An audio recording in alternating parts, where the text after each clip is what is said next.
তোমাদের জন্য আমি রোজাকে ফরজ করলাম, কামা কুতিবা আলাল্লাযীনা মিন ক্বাবলিকুম, তোমাদের পূর্ববর্তী ঈমানদারদের উপরেও আমি রোজা ফরজ করেছিলাম। কেন? লাআল্লাকুম তাত্তাকুন। আল্লাহ বলছে গত 11 মাসে আমি চেয়েছি তোমাকে মুত্তাকি বানাইতে।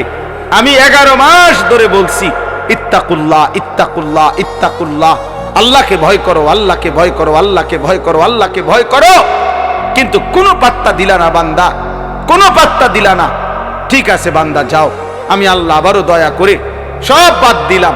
11 মাস বাদ, যাও একটা মাস মাত্র এবার, আইয়ামাম মাদুদাত, 30টা দিন গোনা গোনা, 30 দিন, 31 দিন হবে না, 32 দিন লাগবে না, 30 দিন, 30 দিন কথা কথাই, প্রয়োজনে একদিন কমায় এলামু, 29 দিন, হয় 29 নয় সর্বোচ্চ 30। 30টা দিন তুমি রমজান পালন করবা, একটা গুনাহ করবা না।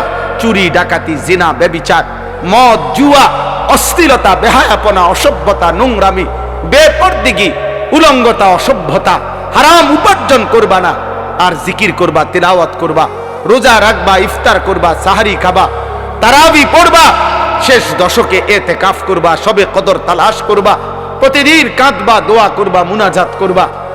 একটা মাস গুনে গুনে আমার ইবাদত আমলে কাটাইবা, গুনাহ থেকে বেঁচে থাকবা। আল্লাহ বলেন আমি 30 দিনেই তোমারে মুত্তাকি বানাইয়া জান্নাতি বানায় দেব।